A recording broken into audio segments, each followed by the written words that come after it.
Our first prayer tonight is, God, make me a remnant for this end time.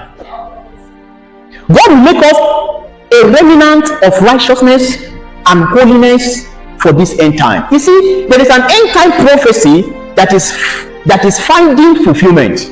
You see, I travel back to Makurdi on Saturday. I traveled to Makurdi on Thursday, returned back on Saturday. And while I was on transit, this body came. Because when I entered that vehicle at the Benue Links Park in Otuko to Makurdi, immediately I entered, the first lady that greeted me, she greeted me so well. And I said, I don't know you. Then she began to introduce herself. And she said, I have come to their school twice, one Institute of Technology. I told her, say yes. The 2 times I came, she was there. Then when the vehicle took off, then she asked me a question. The question almost took me unaware. She said, sir, where are the sheep? You see, the wolves are more. So where are the sheep? The question took me unaware. And I said, in the midst of the wolves, the sheep are in their midst. You cannot detect the sheep and the wolves by physical looking. You can only detect them by discernment. And she began to share her experience with me. She is a minstrel. Someone that they invite to sing. She was coming from the ministration before we met. So they invite her for meeting everywhere. And she began to speak with me. She says, sir, sometimes she feels like to quit this thing she's doing. Because she too, she's even confused. He said, how can a pastor invite you to minister in his church, and after the ministration, that same pastor want to corner you? She said she went somewhere after ministration, and the man came to the hotel and told her that, the wife did not give birth. So he went to marry her and send her far away. That even though she went to go and stay in South Africa, they will take her there and stay there so that she can be giving birth for him. She said, He said she went to another place. And after the administration, the man came and said, this thing, there is a way we do this thing. How? There is a way we do what? And she said, where are the sheep? He said, how come the wolves are everywhere than the sheep? The question took me unaware. I managed to answer with the prophecy of the end time, because actually it took me unaware. Then I went back to Timothy. I said, there is a prophecy about the end time. That you must relate with men based on your discernment, not based on manifestation.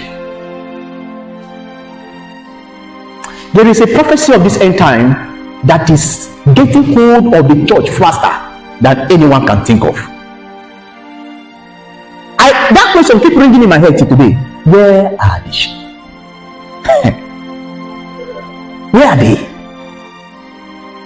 Lord, make me part of the remnant of this end time. The happening in our time is terrible.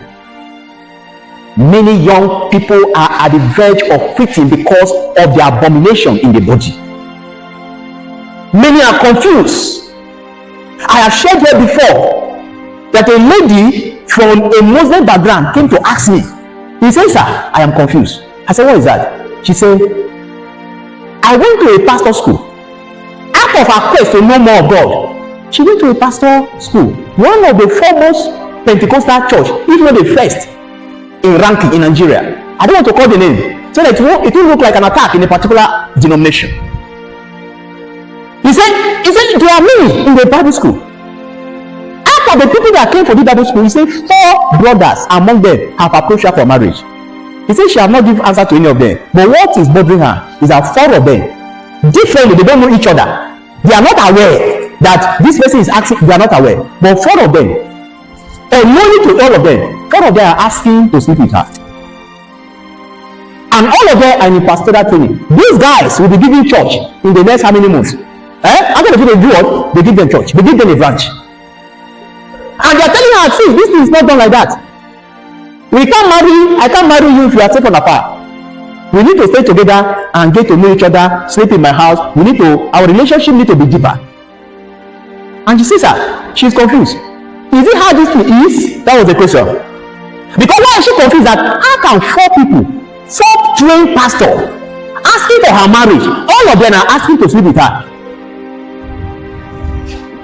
And this was a girl that was not born in the Christian home. From a Muslim background, born as a Muslim, trained as a Muslim. She means she don't attend Sunday school. She don't know what has been taught in Sunday school. She encountered Jesus on campus and says, I am confused. Lord, make me a remnant. If you understand that prayer point, you will pray, Lord, make me a remnant. That's our first prayer point tonight. Lord, make me a remnant in this end time.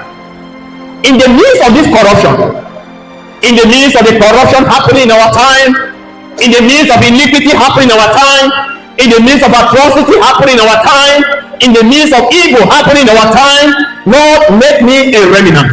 Make me a remnant that will stand for righteousness. Make me a remnant that will stand for holiness. Make me a remnant that will stand for the truth. Make me a remnant in this end time. A remnant in this end time. A remnant in this end time. Kalabos Shalataya.